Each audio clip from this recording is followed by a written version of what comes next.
Hai, selamat datang di channelku. Aku Vidya, dan di video hari ini kita bakal ngebahas tentang cinta segitiga lagi. Dan orang-orang yang terlibat, orang nama-nama yang ada di kasus ini, mereka adalah Jennifer Dulos, Fotis Dulos, dan Michelle Troconis. Dan kita akan ngebahas dari profilnya Jennifer dulu.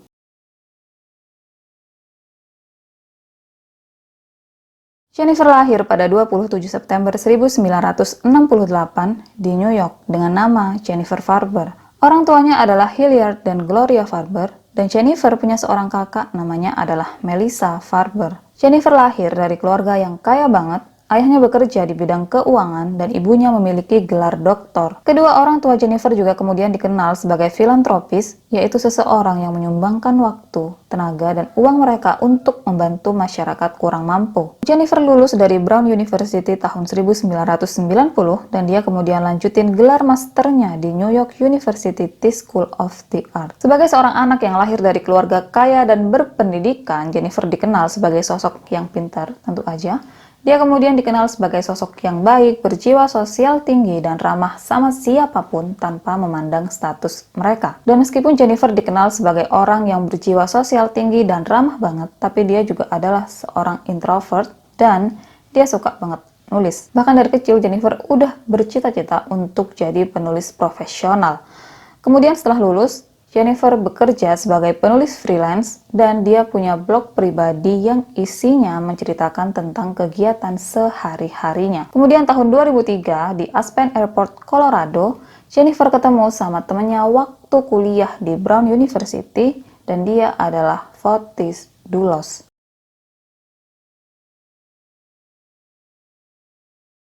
Fotis lahir di Turki pada 6 Agustus 1967 dan dia kemudian dibesarkan di Yunani. Kemudian saat usianya 18 tahun, Fotis dan keluarganya pindah ke Amerika. Fotis lulus dari Brown University tahun 1989, 1 tahun lebih cepat dari Jennifer, dan setelahnya dia lanjut ambil gelar MBA di Columbia Business School. Kemudian tahun 2000, Fotis nikah sama seorang cewek namanya adalah Hillary Vanessa Aldama yang juga lulus dari Brown University. Fotis dikenal sebagai pria yang baik, ramah, pintar, dan dia adalah tipe ekstrovert. Fotis suka banget sama kegiatan di luar ruangan dan dia hobi banget sama olahraga ski air. Bahkan, Fotis pernah memenangkan kompetisi ski air yang dia bangga banget sama hal itu, dan kegiatan ini yang nantinya bakal jadi awal konflik untuk kasus hari ini. Setelah pertemuan mereka di Aspen Airport, Fotis sama Jennifer janjian untuk ketemuan lagi di New York. Dan dari situ mereka mulai sering keluar bareng, jalan bareng, sampai akhirnya mereka memutuskan untuk menjadi sepasang kekasih. Yang sebenarnya waktu itu antara Fotis sama Hillary masih sah sebagai suami istri, dan Jennifer tahu. Alasan Jennifer mau sama Fotis meskipun statusnya adalah suami orang, karena waktu itu Fotis bilang sama dirinya kalau hubungannya sama Hillary sebenarnya udah berakhir, mereka udah berkonflik sejak lama dan mereka bakalan pisah. Di matanya Jennifer waktu itu, Fotis adalah seorang pria yang ganteng banget, baik banget, pinter banget, dan yang paling Jennifer suka karena Fotis ini adalah tipe family man, yang dia udah siap berumah tangga, siap untuk jadi seorang ayah dan suami, dan menurut Jennifer, Fotis paham dan tahu tentang arti dan nilai keluarga. Padahal, nggak ada satupun pria yang tahu dan paham tentang arti nilai keluarga yang melakukan perselingkuhan. Tapi namanya orang lagi jatuh cinta ya kan, jadi ya udahlah, biarin aja, suka-suka dia. Kemudian pada 12 Juli 2004, Fotis dan Hillary secara resmi berpisah.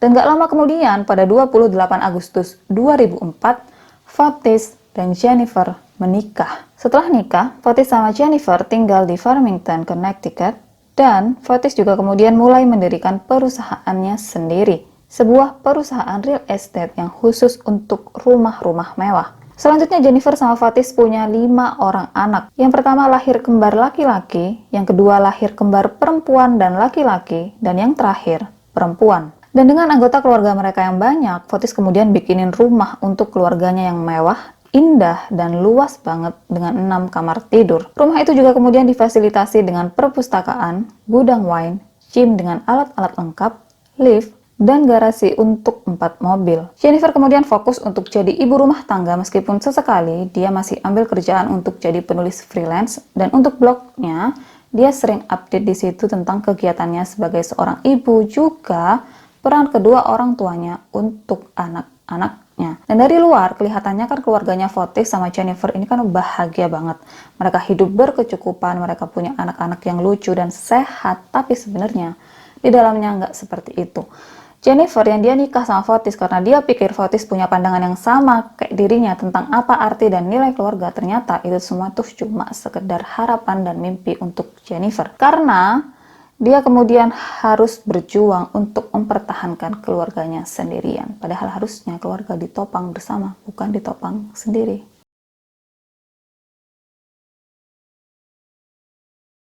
Jennifer sama Fotis, mereka ini sering banget tengkar sejak Jennifer mempermasalahkan tentang kegiatan ski air yang Fotis lakuin bareng kelima anak mereka. Jadi kayak misalkan orang tua punya hobi tertentu, wajar kan kalau mereka kemudian melibatkan anak-anaknya dengan hobi mereka. Berharapnya si anak bakalan punya hobi yang sama dan mereka kemudian bakal lakuin kegiatan bersama lebih sering. Dan Fotis ajak kelima anaknya untuk main ski air bareng dirinya.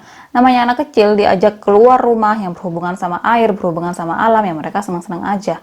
Tapi Fotis, dia nggak mau anak-anaknya sekedar senang-senang dengan kegiatan ski air.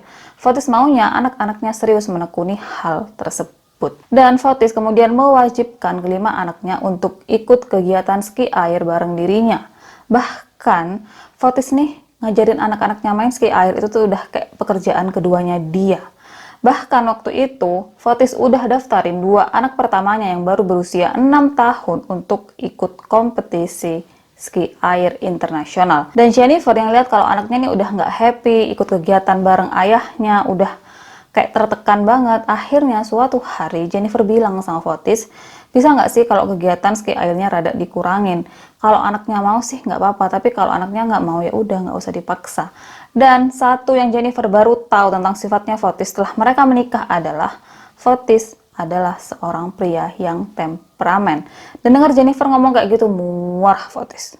Setelah pertengkaran mereka hari itu, Fotis ini kayak hindarin keluarganya. Dia bakalan sering keluar rumah, entah untuk urusan kerjaan, untuk kumpul-kumpul sama temennya, atau untuk kegiatan ski air yang bahkan ada di luar kota. Dan tiap kali Fotis ditanya, kenapa kamu jarang banget ada di rumah?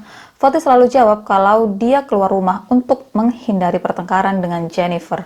Dan Jennifer nanggepin Fotis yang jarang ada di rumah, dia justru biasa-biasa aja. Malah dia tuh kayak seneng karena dengan Fotis yang gak ada di rumah, justru keadaan rumah lebih nyaman dan tenang. Kemudian di tahun 2012, Jennifer nulis sesuatu di blognya tentang pernikahannya yang bunyinya, aku harap aku kuat dan konfrontasi itu tidak membuatku takut juga ngeri, dan gak pernah diketahui konfrontasi apa yang Jennifer maksud di tulisan tersebut. Masih di tahun 2012, Jennifer nulis sesuatu tentang dirinya dan salah satu putrinya yang namanya Noella. Di situ Jennifer cerita kalau dirinya dan Noella sulit tidur selama Fotis ada di rumah. Dan di akhir tulisannya, Jennifer nulis yang bunyinya, oh Noella, aku tahu ini akan berlalu, tapi aku khawatir aku mungkin berada di kantong mayat saat itu. Love, Mom. Awal tahun 2017, Fotis pergi ke Miami, Florida sendirian. Dia ke sana untuk ikut kompetisi ski air, dan di sanalah dia kemudian ketemu, kenalan dan deket sama seorang wanita namanya adalah Michelle Treconis.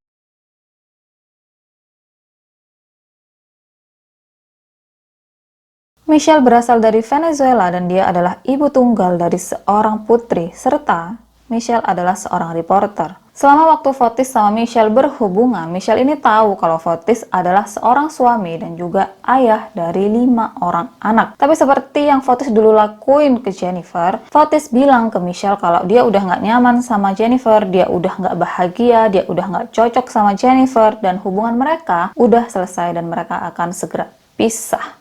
Lebih jauh, Fotis bilang sama Michelle kalau dirinya lebih cocok sama Michelle karena mereka berdua sama-sama suka kegiatan di luar ruangan, sama-sama ekstrovert, sama-sama kompetitif, dan Michelle juga seorang yang atletik. Kebetulan waktu itu, Michelle suka banget berkuda dan juga main ski air sama kayak Fotis. Fotis kemudian juga bilang sama Michelle kalau Michelle punya sesuatu yang dirinya cari dalam sebuah hubungan. Sama seperti Jennifer di awal-awal hubungannya sama Fotis, yang dia ini langsung tergila-gila sama Fotis, Michelle juga ngalamin hal serupa. Michelle kemudian cerita sama keluarga juga teman-temannya kalau Fotis ini baik banget, ganteng banget, mapan, pinter, friendly, kebapakan, dan juga family man laki. Tahu nggak, alasannya Michelle bilang kalau Fotis adalah seorang yang kebapakan dan juga family man karena Fotis lebih banyak habisin waktunya dengan dirinya. Padahal kalau dia rada-rada pinter gitu kan, mana ada family man dan orang yang punya sifat kebapakan lebih milih temenin selingkuhannya daripada temenin 5 anaknya. Dan setelahnya, Fotis ini kan sebelumnya emang udah jarang pulang. Setelah dia selingkuh sama Michelle, dia makin jarang pulang. Jennifer yang ngerasa kalau ada sesuatu yang aneh, kemudian mulai tanya sama Fotis pada Maret 2017. Apa kamu punya selingkuhan? Apa kamu punya cewek lain di belakangku? Dan Fotis, dia jujur. Fotis kemudian cerita sama Jennifer semuanya tentang awal perkenalannya sama Michelle, tentang apa yang mereka lakukan selama berhubungan. Dan karena Fotis udah jujur di situ, Jennifer bilang sama dirinya sendiri, oh oke, jadi sekarang aku tahu apa yang harus aku lakukan. Dan Jennifer milih untuk mempertahankan pernikahannya. Dia mulai baik-baikin Fotis dengan harapan kalau Fotis bakalan balik ke keluarganya dan tinggalin Michelle. Tapi justru di situ Fotis justru ngerasa kalau dia lebih punya power, dia lebih berkuasa. Karena dirinya selingkuh dan Jennifer justru memperlakukan dirinya lebih baik. Dan Fotis kemudian makin ngelunjak dengan bilang sama Jennifer kalau boleh nggak kalau Michelle sama anaknya tinggal bareng sama kita di rumah ini. Kayak gila aja ya, nggak mau lah si Jennifer. Di waktu yang hampir bersamaan, Jennifer temuin struk pembelian pistol atas nama Fotis. Dan di situ dia takut banget karena Fotis nih temperamen.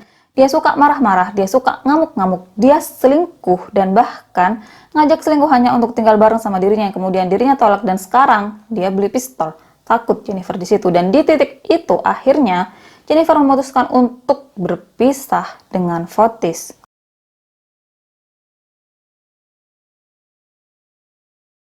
Juni 2017, Jennifer pergi ke New York bareng 5 anaknya dan juga babysitter anak-anaknya, namanya adalah Lauren. Dan waktu Fotis sampai rumah dalam keadaan kosong, dirinya sendirian, dan akhirnya dirinya memutuskan untuk nungguin kepulangannya Jennifer sama 5 anak-anaknya. Dan sampai malam, mereka nih belum pulang. Fotis yang khawatir kemudian chat Jennifer sama Lauren, tapi mereka berdua nggak ngebales chatnya. Fotis juga kemudian mulai telepon Jennifer sama Lauren, tapi nggak ada satupun yang angkat teleponnya. Khawatir, Fotis kemudian telepon 911, dan dia bilang kalau istri sama 5 anaknya pergi ke New York, tapi sampai malam mereka belum balik. Dan Fotis juga bilang kalau dia udah berusaha menghubungi Jennifer juga babysitter yang ikut bareng mereka yaitu Lauren, tapi nggak ada satupun yang bales chat juga angkat teleponnya. Yang ternyata pada hari itu Jennifer bukan menghilang bareng 5 anaknya, tapi dia sengaja pergi dari Fotis. Jennifer kemudian sewa rumah di New Canaan, dia pindah ke sana bareng 5 anaknya. Dan besoknya pada 20 Juni 2017, dia ajuin gugatan perceraian. Bukannya sedih atau berusaha gimana caranya biar Jennifer sama anak-anaknya balik, Fotis justru langsung bawa Michelle dan anaknya untuk tinggal di rumahnya.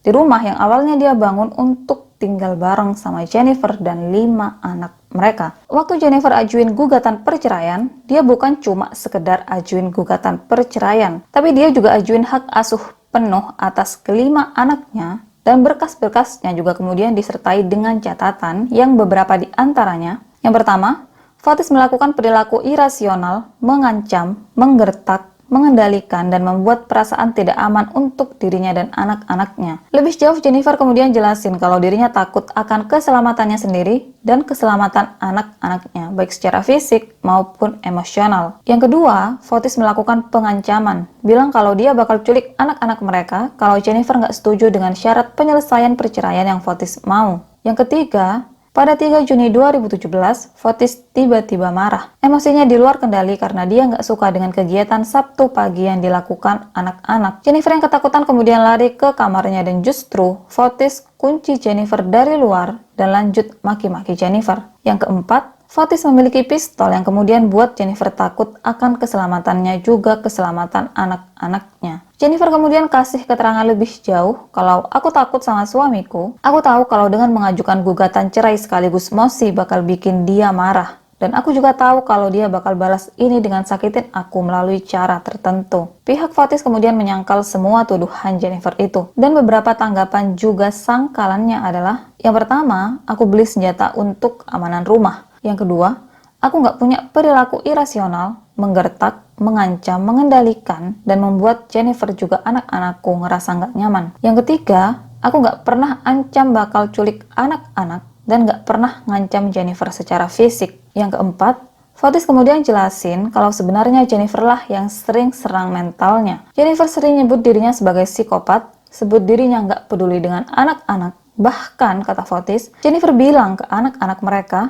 Mama bakal pastiin kalau perceraian ini berlangsung lama. Juga, Mama bisa hubungin mafia dan minta mereka untuk patahin kaki ayahmu pakai tongkat baseball. Fotis kemudian kasih tunjuk email dari dirinya untuk Jennifer yang isinya, anak-anak kita pantas mendapatkan seorang ibu dan ayah, bukan salah satunya. Dan jika kita tidak bisa hidup bersama, setidaknya kita bisa rukun demi mereka. Setelahnya, seperti Jennifer, Fotis juga ajuin mosi untuk hak asuh penuh kelima anak mereka. Dan kalian bisa bayangin nggak, dua keluarga kaya bertarung di pengadilan. Mereka ajuin ini, ajuin itu, bolak-balik pengadilan, yang ini, yang itu, dan mereka menghabiskan dana sampai ribuan dolar. Keputusannya waktu itu, untuk sementara, Fotis dikasih hak asuh anak bersama-sama dengan Jennifer sampai proses perceraian mereka selesai. Januari 2018, Jennifer lagi-lagi ajuin hak asuh penuh untuk kelima anak mereka. Jadi sebelumnya di pengadilan mereka berdua udah sepakat kalau kelima anak Jennifer sama Fotis nggak akan berdekatan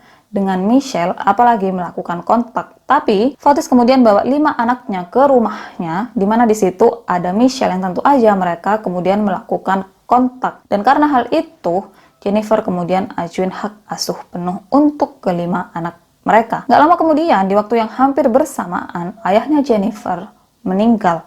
Gloria, ibunya Jennifer, kemudian menemukan catatan kalau Fotis pinjem dana untuk mendirikan perusahaannya dari ayahnya Jennifer sebesar 10 juta dolar. Dan Fotis emang udah berhasil mengembalikan dana sebanyak 7,5 juta dolar, tapi 2,5 juta dolarnya belum dia kembalikan, bahkan udah lama nggak dia cicil. Gloria kemudian mengajukan tuntutan untuk pembayaran utang tersebut. Maret 2018, klaim Jennifer untuk kelima anaknya dikabulkan karena setelah dilakukan penyelidikan, ternyata Fotis banyak melakukan pelanggaran. Dan meskipun hak asuh hukum masih menjadi milik mereka berdua, tapi Jennifer kemudian memiliki hak asuh tunggal untuk kelima anak mereka, yang artinya walaupun Fotis masih bisa berkunjung dan ketemu sama anak-anaknya, juga bisa telepon anak-anaknya, tapi waktu dia ngelakuin itu dirinya harus didampingi sama pihak terkait. Dan pada 17 Mei 2019,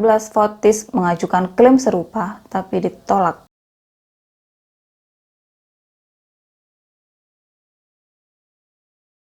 Mei 2019 adalah waktu yang membahagiakan buat Jennifer, karena di waktu itu, dirinya punya hak asuh penuh untuk kelima anak-anaknya, dan Fotis klaimnya ditolak. Yang artinya tiap kali Fotis berkunjung, Fotis selalu didampingi sama pihak terkait, yang itu kemudian membuat Jennifer ngerasa lebih aman dan nyaman. Kemudian pada 24 Mei 2019, jadwal Jennifer hari itu sedikit lebih sibuk karena dirinya harus pergi ke New York untuk janjian sama 2 dokter, yang satu di jam 11 siang dan yang satu di jam 1 siang. Masalahnya, hari itu kelima anak-anaknya cuma sekolah setengah hari. Jennifer kemudian chat ke Lauren, babysitter anak-anaknya, dan bilang kalau bisa nggak kalau kamu kerja lebih awal karena aku ada janji temu sama dokter, sama 2 dokter di New York jam 11 sama jam 1. Entar sekitar jam 3 atau jam 4 sore aku udah balik. Dan di situ Lauren bilang, iya oke, nggak masalah, aku bisa kok. Lauren sampai ke kediamannya Jennifer sekitar jam setengah 12 siang, yang kemudian dia bakalan taruh barang-barangnya dan kemudian siap-siap untuk jemput anaknya Jennifer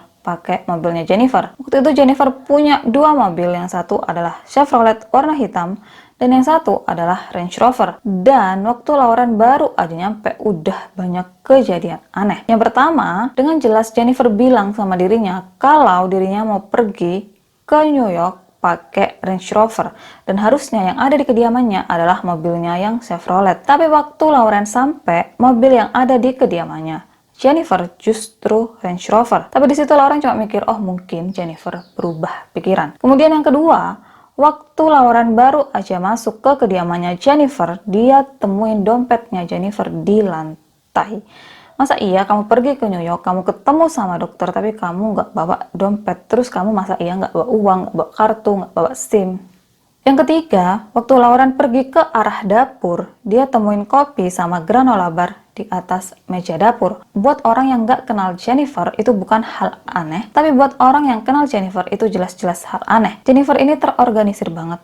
Dia rapi banget. Dia bersih banget. Nggak mungkin dia tinggalin sesuatu di belakangnya tanpa dia bersihin dulu. Seburu-burunya dia nggak mungkin banget dia tinggalin kopi sama granola barnya begitu aja. Terus yang keempat, karena Lauren mau bersihin kopi sama granola bar yang ada di atas meja, dia mau ambil paper towel. Tapi pas dia mau ambil paper towel, dia cuma temuin 2 gulung paper towel. Padahal sehari sebelumnya ada 12 gulung paper towel. Dan disitu dia inget banget karena dirinya yang beresin itu benda. Dan disitu Lauren cuma mikir, apa sih yang dibersihin sampai butuh 10 gulung paper towel? Tapi lagi-lagi Lauren gak ambil pusing dan jam 12 siang dia kemudian langsung jemput anak-anaknya Jennifer. Sekitar jam 12.43 menit, Lauren sampai rumah dan dia langsung ngechat Jennifer. Bilang kalau dirinya udah jemput anak-anak, mereka udah ada di rumah dan mereka semua baik-baik aja. Tapi chatnya Lauren tuh nggak cepet dibales sama Jennifer. Padahal Jennifer adalah tipe orang yang dia nggak pernah lepas dari HP-nya. Dan kalau urusan anak, dia nih bakalan cepet banget bales. Lauren kemudian chat lagi Jennifer sekitar jam 1:10 menit, tapi lagi-lagi nggak dibales. Dan disitu Lauren cuma mikir kalau, oh mungkin Jennifer lagi sibuk sama dokternya, makanya dia nggak pegang HP. Lauren kemudian putusin kalau dia bakalan chat Jennifer lagi sekitar jam 2:30 sore. Karena dia pikir di jam itu apapun yang udah Jennifer sama dokternya lakuin udah pasti selesai. Jam 2:30, Lauren chat Jennifer tapi lagi-lagi chatnya nggak dibalas. Dan jam 4 sore, Lauren kemudian telepon Jennifer. Dan disitulah dia baru tahu kalau ternyata ponselnya Jennifer nggak aktif.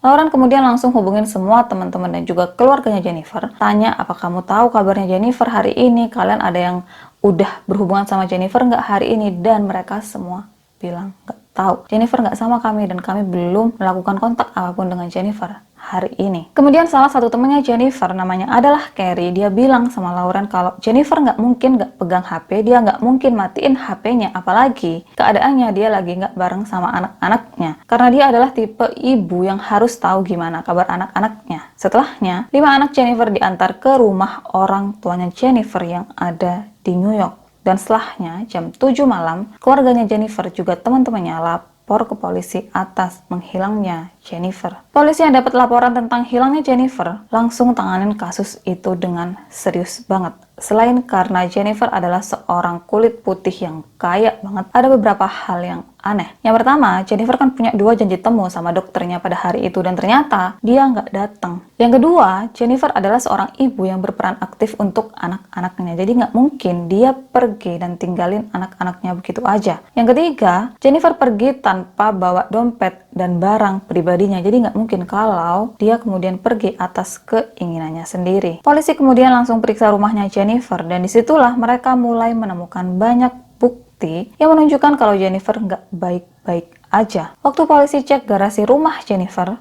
mereka temuin banyak bekas noda darah di lantai yang itu kayak abis dibersihin. Tapi dari bekas darah itu nunjukin kalau siapapun pelakunya dia bukan profesional. Karena bekas darah di garasi masih kelihatan jelas. Dan seolah-olah mereka sekedar bersihin darah yang menggenang aja. Kemudian di garasi Jennifer ada tempat sampah gede dan di situ mereka temuin ceceran darah. Selanjutnya, waktu Range Rover Jennifer diperiksa, polisi temuin percikan darah di bagian luar mobil. Dan di dalam rumah, di area dapur, polisi temuin darah di bagian keran air. 1 jam setelah hilangnya Jennifer dibuat dan polisi nemuin banyak hal aneh di rumah, mobil Jennifer yang Chevrolet warna hitam ditemukan di Waveney Park yang jaraknya 3 mil dari rumah Jennifer. Dan mobil itu ditemukan tanpa Jennifer. Polisi kemudian mulai cari tubuh Jennifer di sekitar mobilnya ditemukan.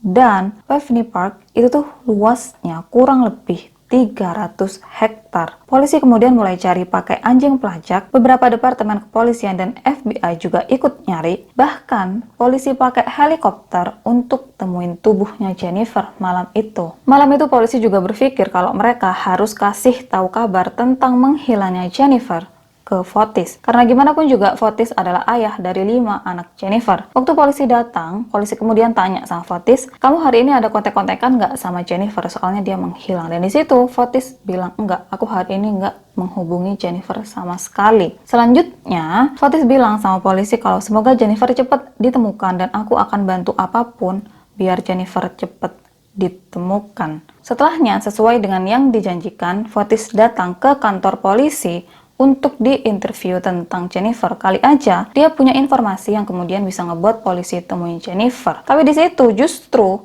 pengacaranya Fotis bilang sama polisi kalau klienku nggak akan ngomong apapun sama kalian dan klienku nggak akan kasih keterangan apapun. Itu kayak, kok aneh ya, katanya polisi. Padahal mereka hari itu bener-bener cuma pengen informasi tentang Jennifer. Mereka nggak mikir macam-macam sama Fotis hari itu. Tapi kenapa pengacaranya ngomong kayak gitu? Yang itu kemudian ngebuat mereka jadi curiga sama si Fotis. Selanjutnya polisi cek kartu kredit dan rekening banknya Jennifer. Dan mereka nggak menemukan transaksi apapun sejak pagi Jennifer dinyatakan menghilang.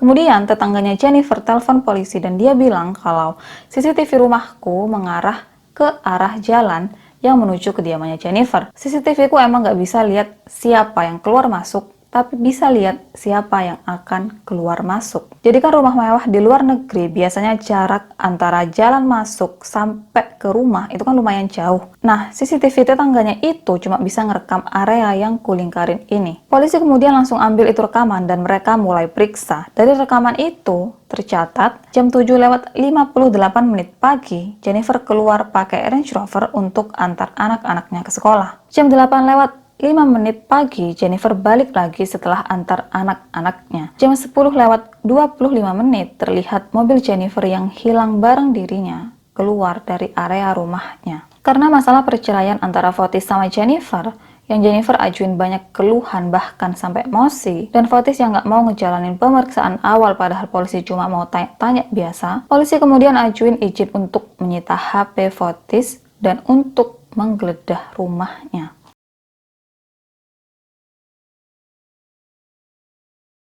Setelah dapat izin, polisi kemudian langsung sita HP-nya Fotis juga geledah rumahnya. Tapi waktu itu mereka belum menemukan apapun. Dan HP-nya Fotis pada pagi Jennifer menghilang ada di rumahnya Fotis dan gak ada pergerakan sama sekali. Jadi waktu itu HP-nya Fotis gak bisa nunjukin kalau ada keterkaitan antara hilangnya Jennifer dengan Fotis. Tapi waktu polisi periksa lebih jauh, HP-nya Fotis nunjukin sesuatu yang aneh di sore 24 Mei 2019.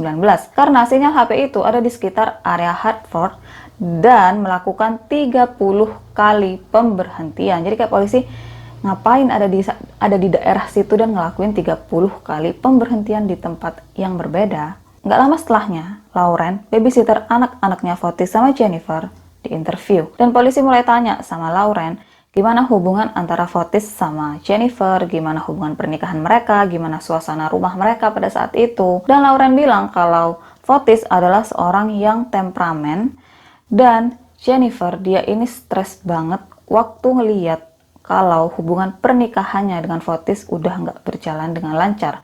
Puncaknya Jennifer sedih banget waktu Fotis selingkuh sama Michelle dan di situ dia masih nyoba untuk bertahan. Tapi waktu Fotis minta untuk Michelle tinggal bareng sama mereka di rumah mereka, juga Fotis yang beli pistol. Di situ Jennifer udah nggak bisa lagi sama Fotis. Dan akhirnya dia menyerah sama pernikahannya, katanya Lauren kayak gitu. Dan setelahnya polisi ini makin curiga sama Fotis. Akhirnya mereka memeriksa satu-satunya hal aneh dari pihak Fotis, yaitu ngapain si Fotis ada di jalanan Hartford dan melakukan 30 kali pemberhentian. Kantor polisi yang tanganin kasusnya Jennifer kemudian kerjasama dengan kepolisian Hartford. Dan mereka mulai cek CCTV yang kepolisian Hartford punya dan ada di area sekitar tempat yang Fotis lalui pada 24 Mei 2019 sore. Untuk tambahan informasi, polisi kemudian keliling di area sekitar tempat yang Fotis lalui dan sambil pakai pengeras suara mereka kemudian bilang sama masyarakat sekitar, siapapun yang punya CCTV dan mengarah ke jalan dan ada rekaman pada hari ini, tanggal ini, jam ini, tolong serahkan ke kantor polisi. Masyarakat sekitar jalanan yang Fotis lalui pada hari itu dan mereka punya CCTV kemudian langsung serahin CCTV mereka ke polisi. Dan waktu itulah polisi kemudian tahu si Fotis ini berhenti untuk ngapain, coba kalian tebak. Fotis berhenti sebanyak 30 kali cuma untuk buang sampah.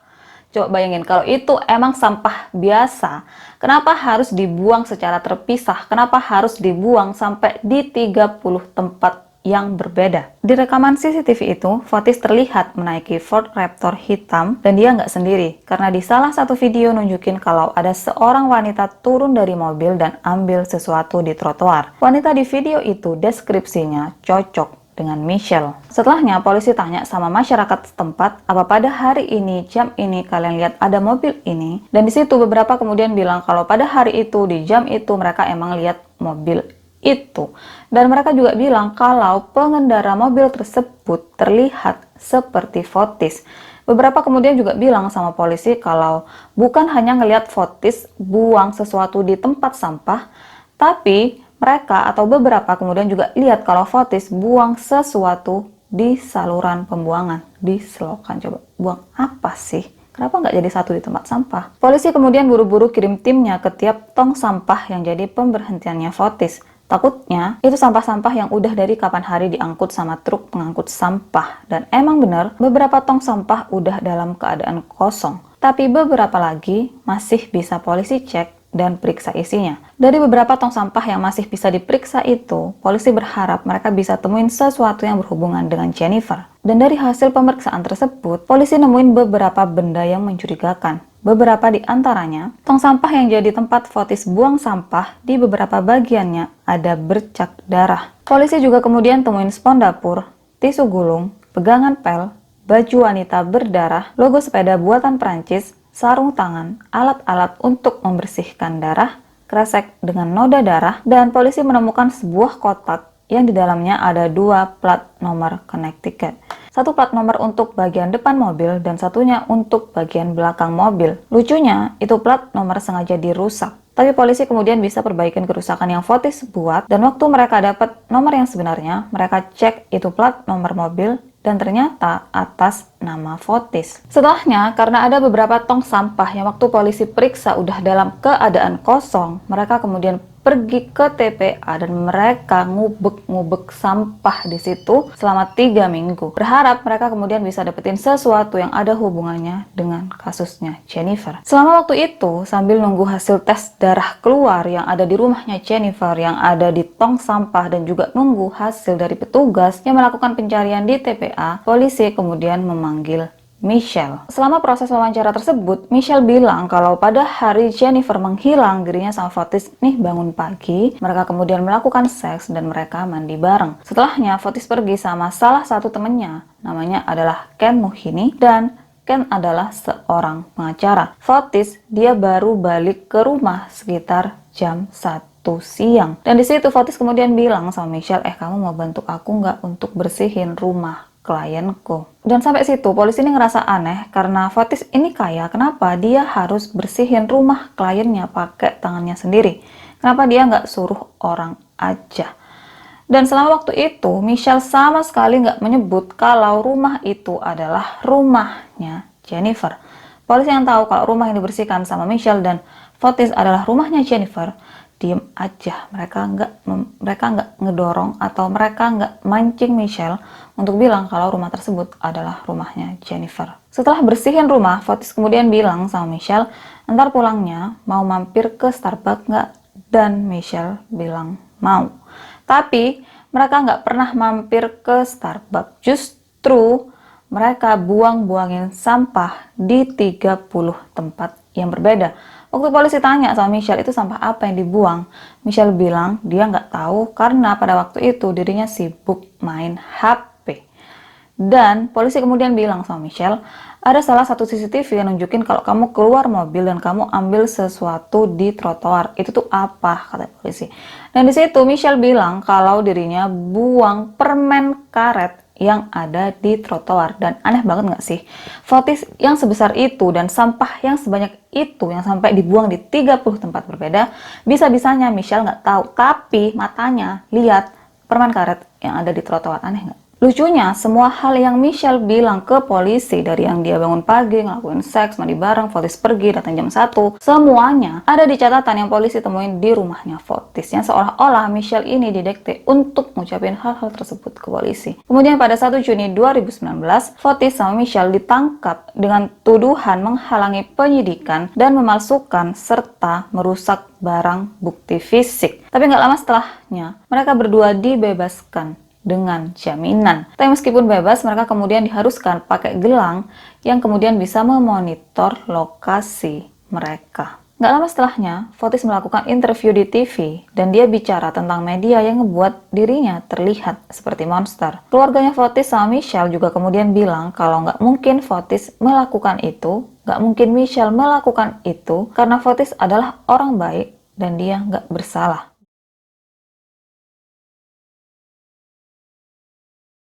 Kemudian karena tubuhnya Jennifer nggak ditemukan, alat untuk melukai Jennifer juga nggak ditemukan, dan bukti sebelumnya kurang kuat untuk menahan Fotis, polisi kemudian menggali hal lainnya. Dan disitulah diketahui kalau mobil Ford hitam yang dikendarain sama Fotis pada sore 24 Mei tersebut bukan mobil pribadinya, tapi adalah mobil kantor yang biasanya dikendarai sama salah satu karyawannya. Jadi salah satu karyawannya Fotis, dia ini berangkat dari rumah pakai mobil pribadinya, sebuah mobil tua warna merah. Dan dia kemudian tukar mobil tersebut di rumahnya Fotis dengan mobil Ford hitam tersebut. Dan setelahnya, dia pergi kerja pakai mobil Ford hitam itu. Dan di hari Jennifer menghilang, dari rekaman CCTV diketahui kalau mobil karyawan tersebut yang ditaruh di rumah Fotis dikendarain sama orang lain. Mobil karyawan itu diketahui meninggalkan kediaman Fotis pada pukul 5:30 pagi. Polisi kemudian lacak mobil itu pergi kemana, yang kemudian diketahui kalau pada saat itu mobil tersebut ada di salah satu properti Fotis. Polisi kemudian melakukan pemeriksaan di semua properti Fotis selama berminggu-minggu, tapi tetap mereka nggak menemukan apapun. Selanjutnya diketahui dari CCTV kalau mobil tersebut kembali ke kediaman Fotis sekitar jam 12:22 siang. Waktu polisi cek mobil tersebut, mereka nggak menemukan apapun karena beberapa hari setelah Jennifer menghilang, Fotis baru aja bersihin itu mobil. Dan waktu polisi datang ke tempat mobil itu dibersihin, salah satu karyawannya kemudian bilang sama polisi, sebenarnya itu mobil kursinya baru aja diganti dan Fotis yang minta. Kalian mau lihat kursi lamanya nggak? Dan tentu aja polisi mau. Di situ mereka penasaran kenapa Fotis harus ganti kursi mobil karyawannya. Dan waktu polisi cek di kursi lama mobil tersebut, mereka menemukan noda yang mereka curigai itu adalah noda darah. Polisi kemudian ambil sampel dari noda tersebut dan selanjutnya mereka tanya lagi sama karyawan tersebut, Fotis nih punya sepeda nggak? Yang kebetulan mungkin itu tempat tuh kayak tempat langganannya si Fotis, karena kemudian si karyawan ini tahu Fotis ini punya kendaraan apa aja. Dan karyawan tersebut kemudian bilang kalau iya Fotis punya sepeda dan sepedanya Fotis ini agak unik karena pegangannya melengkung. Polisi yang periksa CCTV kemudian baru ngeh kalau di jam 7:40 pagi ada seseorang yang masuk ke area kediamannya Jennifer pakai sepeda, yang itu sepeda ciri-cirinya mirip dengan sepedanya Fotis. Jadi kalau orang itu emang Fotis, kemudian polisi udah dapat jawaban tentang teka-teki gimana caranya Fotis masuk ke kediamannya Jennifer. Jadi kemungkinannya pada saat itu Fotis masuk ke kediamannya Jennifer pakai sepedanya dan dia di situ kemudian bunuh Jennifer. Kemudian dia pergi dengan mobilnya Jennifer dan dia bawa masuk juga sepedanya ke itu mobil. Setelahnya entah dia apain Jennifer, tapi dia kemudian taruh mobilnya Jennifer di Waveney Park dan setelahnya dia balik pakai sepedanya. Hasil tes DNA kemudian keluar dan dinyatakan darah yang ada di rumah Jennifer adalah darahnya Jennifer dan Fotis, yang itu nunjukin kalau darah mereka campur jadi satu. Yang kedua, di gagang pintu rumah Jennifer ada DNA Fotis, padahal Fotis belum pernah datang ke rumah tersebut sejak Jennifer pergi tinggalin dirinya bareng anak-anak. Ketiga, darah yang ditemukan di tempat sampah semuanya adalah milik Jennifer. Yang keempat, semua barang mencurigakan yang ada di tempat sampah memiliki DNA Jennifer. Yang kelima, sarung tangan yang ditemukan di tempat sampah memiliki DNA Fotis.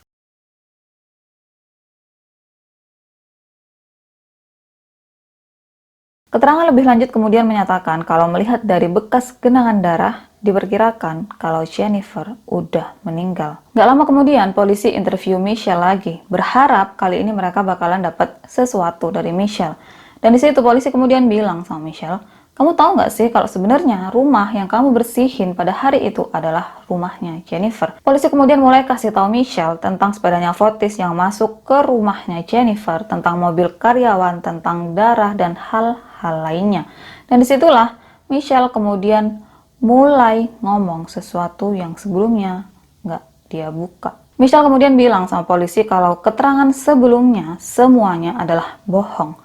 Karena pagi itu dirinya bangun tanpa Fotis dan dirinya nih nggak tahu Fotis pergi kemana. Tapi HP-nya Fotis ada di rumah. Dan waktu Fotis balik, Fotis kemudian ajak keluar dirinya, yang itu adalah waktu Fotis buang-buangin sampah di 30 tempat yang berbeda. Michelle kemudian juga bilang sama polisi kalau hari itu temannya Fotis, Ken, datang ke rumah Fotis. Dan mereka berdua kemudian ada di kantornya Fotis selama beberapa waktu sampai ada telepon masuk untuk Fotis. Yang waktu itu polisi mikirnya hal itu dilakukan untuk seolah-olah Fotis ini ada di rumah, padahal enggak.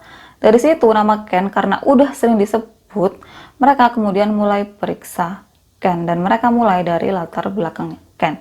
Yang ternyata sebelumnya waktu Ken cerai sama istrinya Ken bikin laporan ke polisi yang dia ini minta perlindungan dari Ken juga Fotis. Karena si mantan istrinya Ken ini takut banget sama mereka berdua. Dan dari situ polisi kemudian menduga kalau apapun yang terjadi sama Jennifer, Ken pasti tahu. Karena Ken sama Fotis hubungannya deket banget. Polisi kemudian mulai periksa semua propertinya Ken. Dan di salah satu propertinya Ken yang lokasinya ada di tempat terpencil, di situ mereka temuin gundukan tanah. Dan waktu mereka bongkar, waktu mereka gali gundukan tanah itu, kosong, gak ada apapun di situ.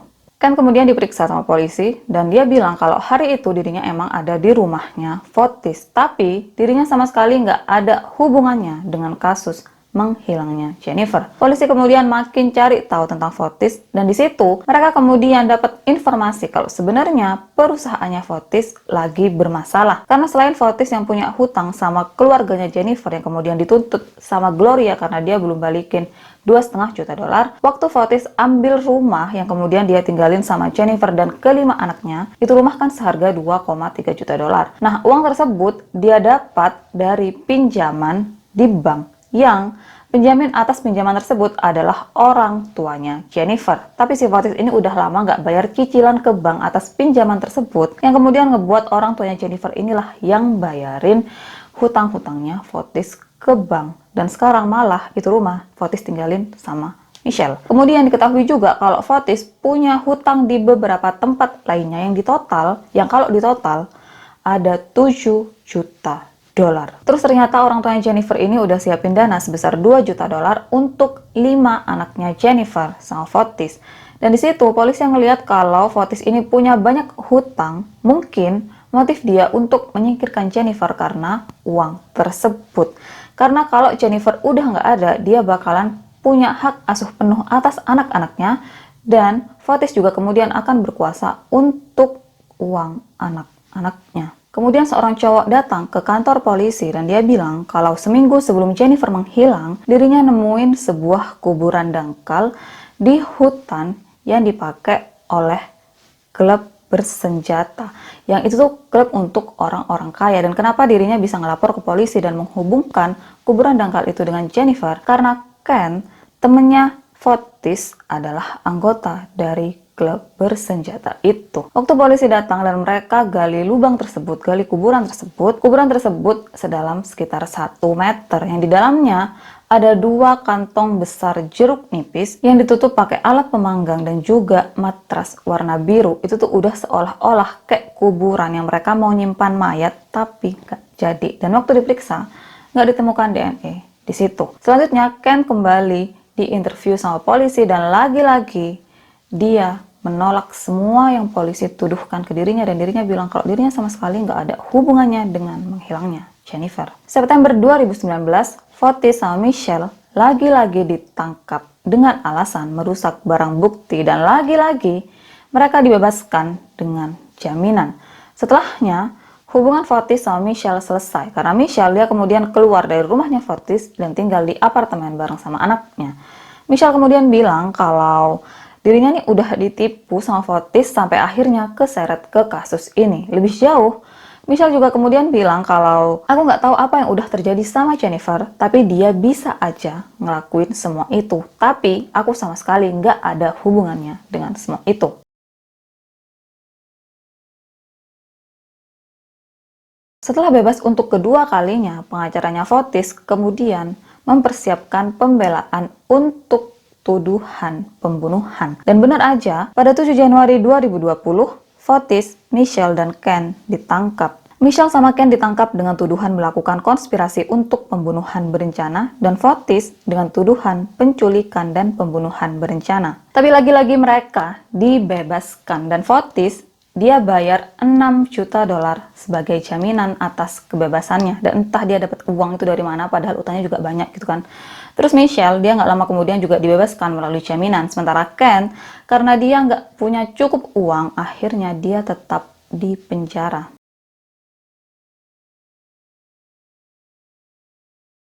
Jaksa yang ngelawan Fotis kemudian bilang kalau dirinya ini punya banyak banget bukti yang bisa menunjukkan kalau Fotis adalah orang yang bertanggung jawab atas menghilangnya Jennifer. Sementara pengacaranya Fotis, dia bilang sulit banget untuk membuktikan pembunuhan di pengadilan tanpa tubuh korban. Lebih jauh, pengacaranya Fotis juga bahkan bilang kalau Jennifer sengaja menghilangkan dirinya sendiri untuk balas dendam sama Fotis. Jadi kan Jennifer sama Fotis ini lagi berkonflik dan kalau sesuatu terjadi sama Jennifer, Fotis adalah orang pertama yang dicurigai.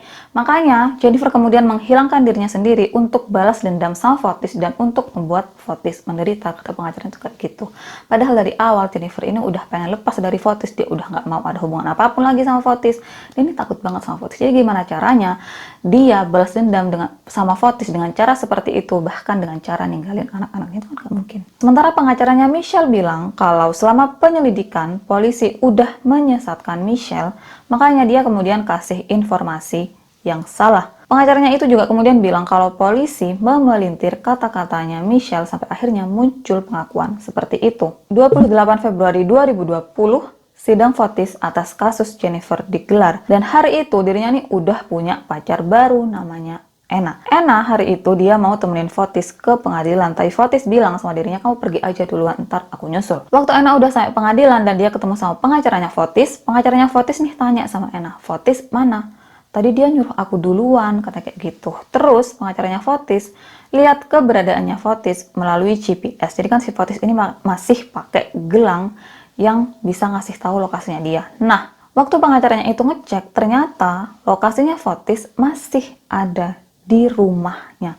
Dan dengar itu, Ena ini khawatir, dia kemudian buru-buru balik ke rumah dan dia juga bilang sama pengacaranya Fotis untuk telepon 911. Waktu polisi sampai ke rumahnya Fotis, mereka lihat Fotis yang ada di dalam mobilnya, duduk, nggak bergerak, nggak merespon apapun, dan posisinya itu mobil masih ada di dalam garasi rumahnya yang terkunci. Polisi kemudian rusak pintu yang menuju garasi rumahnya dan keluarin Fotis dari mobilnya dan segera telepon pihak medis. Diketahui, dengan sengaja Fotis menghirup karbon monoksida untuk melakukan bunuh diri. Dan waktu Fotis ditemukan di dalam mobilnya, tubuhnya dikelilingin sama foto anak-anaknya. Fotis yang waktu itu masih hidup kemudian langsung dibawa ke rumah sakit, tapi dia nggak menunjukkan respon apapun. 5 anaknya kemudian diizinkan untuk menjenguk Fotis untuk terakhir kalinya dan untuk mengucapkan selamat tinggal. Setelahnya, alat penunjang hidup Fotis dicopot.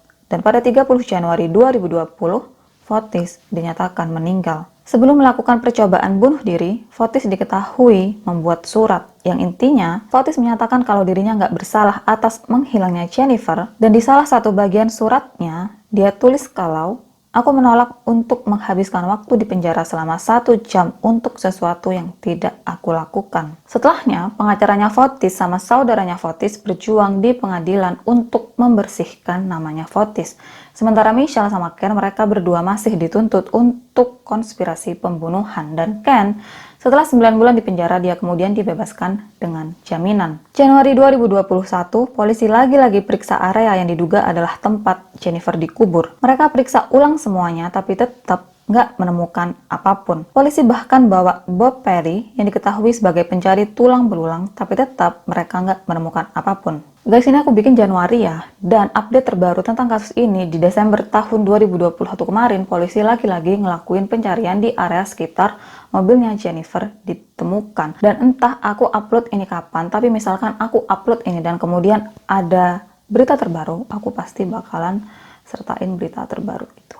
Jadi, segini video hari ini, kita ketemu di video lainnya. Bye.